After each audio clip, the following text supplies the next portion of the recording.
I was at immigration for 2 hours. I had everything and just the wrong color of my skin and the wrong country I was born in.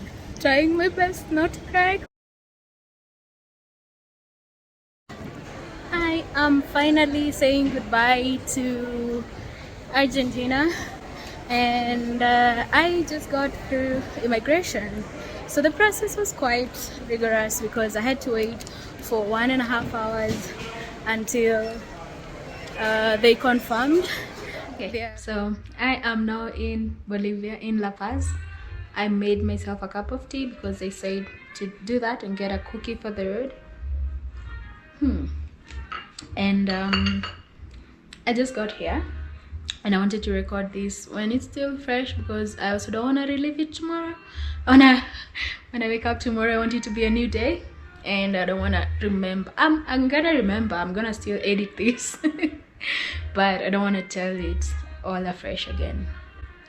And yeah, my lips are completely dry. I need a kind of lip balm. If you have a good one, please recommend. I'm here to tell you about immigration. And so yeah, the airport. So it all started in the airport in Argentina. So Argentina, my visa was expiring today on 19th, and that's when my flight was to Bolivia, where I can get a visa on arrival.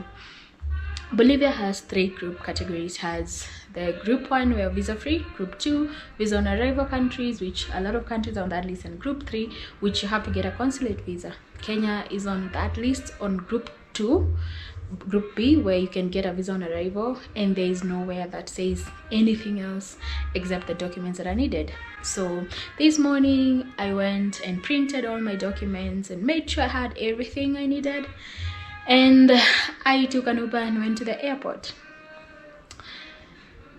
Then I got to the airport. There was a huge line. I mean, I didn't know it was that popular. The line was massive. In front of me and still behind me, there was still a lot of people. The flight was full. So after I queued all the way, I checked in online on the queue. I had forgotten. After I checked in all the way, when I went to give my passport, the guy did what most of the other people do when I'm checking in with my passport. They see blue, Kenya, and then they ask somebody else about it. So he asked for my itinerary and my hotel booking, and then he went to the next guy. And then I explained that while I was at the airport. At that time I was able to record, so here it is. So I am still here. Everyone is gone. All the people are gone except me, and the next flight is getting ready to board. They are checking my so he took pictures of my passport, everything, every page, including my stamps and visas from other places. So he told me they are verifying your stamps, and I said okay. Otherwise I'm very calm. One of the things I did is I prayed to God to give me patience and calmness. I didn't want to panic, because when you panic you make bad decisions. It's better to wait while calm. I even actually was sitting on my trolley. I got through. See, remaining calm is the best policy, because I would have panicked for 1.5 hours and then I would have had such a bad time, and the outcome was good. So eventually, after waiting like 1.5 hours or more, and the flight was delayed, otherwise I would have been left there, because the flight was at 2 p.m. but it was delayed by 1 hour, so it left at 3 p.m. My check-in process finished at around 2:10. Santa Cruz de la Sierra is my flight. But the guy was really nice. That was the one thing. He was really kind, so I was feeling good, right? And then I got into the flight, and I was kind of hoping that when I got on the other side it would be simpler, because I already got all my documents and all my stamps and all that. But unfortunately that didn't happen. So I am now in Bolivia, country number 43. Excited, but I'm on my way to immigration. I have to get a visa on arrival. I'm hoping it's gonna be seamless-ish, because they already sort of know about me. But I'll let you know. I'm actually quite calm still. God's been good. So I have like 1.5 hours before my flight, so I'm really hoping not to be delayed at immigration and check-ins and things like that. So I get to the immigration in Bolivia, and so you have to immigration at Santa Cruz, and then I had an hour and a half wait for my next flight to La Paz, where I am at right now. So I queue and I go with my documents, and I go to the guy. He asks for a few things, then he tells me to wait a little bit on the side. I go wait a little bit on the side. Another guy asks me to go. I go to the second counter. The guy looks at my passport, tells me to go to a different counter. I go all the way to the other side, to the other one. It's a lady. So these guys don't really speaking a lot of English, but one or two people were speaking English and they were translating, so we were communicating. So this lady checks all my documents and was checking like Kenya, where it is. They checked my flight details. They actually sent, because it's another BOA flight, they actually went all the way to the BOA office to print the actual itinerary, the one that looks like programming numbers, you know it, that one. They had to actually get it and confirm that my flight to Brazil out of Bolivia is real. And then they were confirming my Airbnb, my statement. They were checking everything. So right now it's like almost 30 minutes. Everybody else had gone. Oh, before this, another guy, an Indian guy, had been left there with me. But after like 10 minutes, he was only there for like 10 minutes, he was let go. So me, the Kenyan, was left.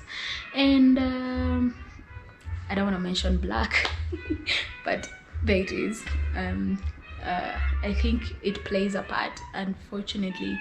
And then they checked, so my Airbnb, so they wanted to call my at an Airbnb, not a hotel. So they called the lady and she didn't pick up the first time, and they didn't pick up the other number.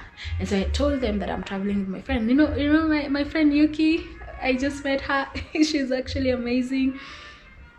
So I told them that I'm meeting her. She's already there. She already arrived yesterday. So they check their system for her name, and they check all those things, all those details, and I think they find them, but they're still waiting for confirmation on the Airbnb. Then we even call Yuki. The first guy calls Yuki because her number was on the form, and he was speaking Spanish to her. She's from Japan, so she doesn't speak Spanish that well, so she couldn't understand. He just hung up on her and he came in like not confirmed, like hotel not confirmed. Now we are going to around like 45 minutes. So they start asking me questions like, what work do you do in Kenya? And I told them I'm a software engineer. And then they asked like, your friend, where did you meet her? So like, I met her in Laos, and then we are traveling here together. And then, where do you live? I'm like, I live in Kenya, she lives in Japan. We met while traveling, now we're traveling together here, and then we travel together to Brazil after this. And then they kept asking me around the same question, because they're speaking like Spanish and not proper English, and I don't speak Spanish well, so I'm speaking bad Spanish, and there is that. So eventually, after like maybe 45 minutes, now we are like 45 minutes to my flight, the number goes through and they call. So they speak to this lady who was speaking just Spanish, and I could tell that she was trying to tell her, oh, what's your ID number or something like that, either apartment number or registration number or ID number. But this person totally refused to give the number and hung up. So this is the number that's on my Airbnb listing. It got through and she refused, and she was like, no, I'm not giving. So they like, the Airbnb won't confirm that you have a reservation. And at this point I thought to myself, I am getting deported out of Bolivia. I'm definitely getting deported. Fine. So at this point I wasn't like super panicked, but my heart rate of course was up. It's a stressful moment. I was praying to God to help the Airbnb lady confirm that I've actually booked, because I've paid a lot of money for it. So it's not that I'm lying. Now it's like 20 minutes to my flight, and I tell the guy who's speaking English, my flight is almost leaving. Could you tell them I'm here, so at least they know, so it's not that I'm like a no-show completely, right? And she was like, un momento. Now all the officers are on my case, so I'm surrounded by 6 immigration officers. One who was speaking in English called Yuki, so he called Yuki. So Yuki explained that I'm already in the apartment, it's this, it's called this, it's this number. They actually had like a 5-minute conversation. If I checked, I think, I don't know, my mind was all over the place. But he told her, send us the official number of the owner of the apartment. So now Yuki was on her side trying to get the number, trying to call, trying to do all those things. On my side, I saved the number for the Airbnb on WhatsApp because we were communicating on Airbnb and I couldn't reach her because of the Wi-Fi was only on WhatsApp for some reason. I managed to text her and I was, oh, like pleading, please, they just need to confirm that I've paid, that I've actually paid the apartment, that I've actually booked it and it's a real one. Please just reply to them. Eventually, after she saw that message, she called me, the Airbnb lady. So she was actually speaking English, and I don't think she's the one who, maybe when they called, the first guy called and the one who would refuse to give the number, I don't think they called the right number, because these the real Airbnb host, when she called me on WhatsApp and they were speaking Spanish, but they were on loudspeaker and I could pick up some words because I can pick up some Spanish. She gave them the apartment number, the registration, the details of the booking. So I don't think they got the right number the first time, because otherwise the Airbnb host is really kind. Even in the messages, she was really helpful. So I think they got the wrong number all along, because I had given them the right number. It's the one that I was using for WhatsApp. So at this point, it's like 5 minutes to my flight. I'm just gonna have to book another flight. They all are there waiting, and it's a lot, because there are these people who are looking at you. Some people are looking at you with pity, like, and I can imagine my brain is going on like, poor African girl. And the other ones are looking at you like you're some sort of criminal who's running away from your country. And you're moving between a menace look or a pity look, which none of them are really good in that situation. And all I could do is just pray to Holy Spirit, give me strength. I just need to get through this moment. My flight is gone at this point, which means I've been at the immigration desk for 1 hour 40 minutes, because that was the length of my layover. 1 hour, at least 30 minutes around there, because we had like 10 minutes before we got off the plane after it landed. So now eventually so they started taking pictures of every part of my stamps from all over the world, and they were keeping on checking like which countries is Nepal, Laos, Cambodia, and India. They check, and then they take pictures of everything. They take pictures like with their personal phones. They were taking pictures of my visa from Brazil, my visa from Argentina, my visas from South Africa, and my stamps from all around the world where I've been. And eventually they confirm and they tell me, okay, you can go pay. So we walk with her to the cashier's desk. Oh, they also asked me to show them my credit card before. Sorry, they did a lot of things. She types everything. She asks me for my visa card, my bank card. She actually took a photo of it. She needs it for proof. She took other photos of all my stamps again on her phone, on all my visas again, and all that. And then she saw on my very first, because this new, it's a passport I took when I was going to Sweden. It's written Alanda. So she asked, Alanda, is it in the States? And I told her, no, it's in Stockholm. She was like, Stockholm? So I was like, Sweden. So she was like, oh, you went to Sweden, but visa, like, because it's not a visa, I had a resident card. So I go back to my bag and I fish out my Swedish resident card, which was only valid for 6 months, and it expired in 2020 February. She said, like, you should have started with this.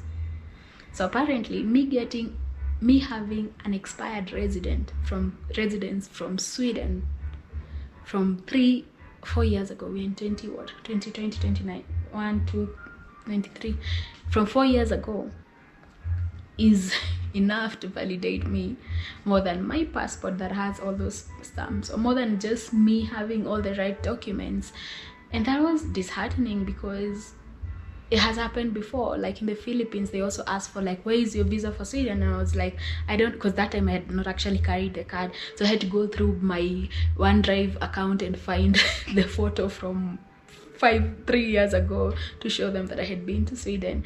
And somehow it feels like this is a validation. That's why I carried it with me this time. But it's not the first thing that comes off my head, like show them your expired residence card, right? It's not something that comes to your mind, but apparently it's necessary. So I think from now on I'm gonna try and do that more, even if I don't find the sense in it.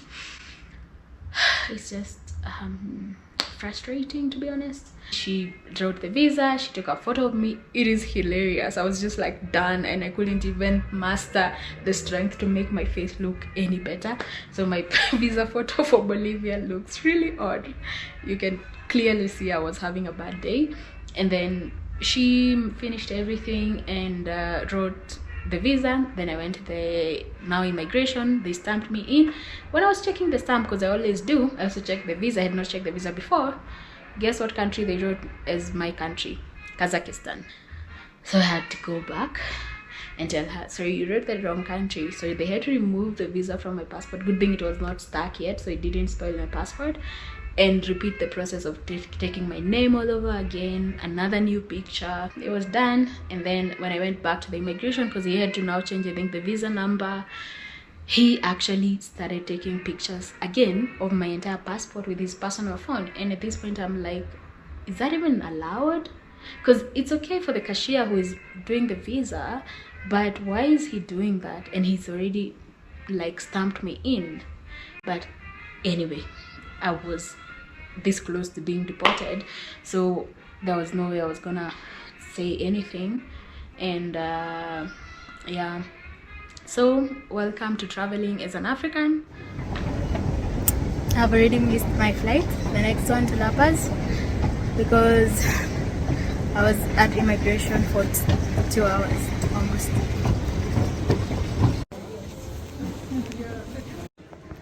So I'm trying my best not to cry because it's not a good picture, but I was getting angry. I was deciding, like, how can they make me pay for another flight when I had everything and just the wrong color of my skin and the wrong country I was born in.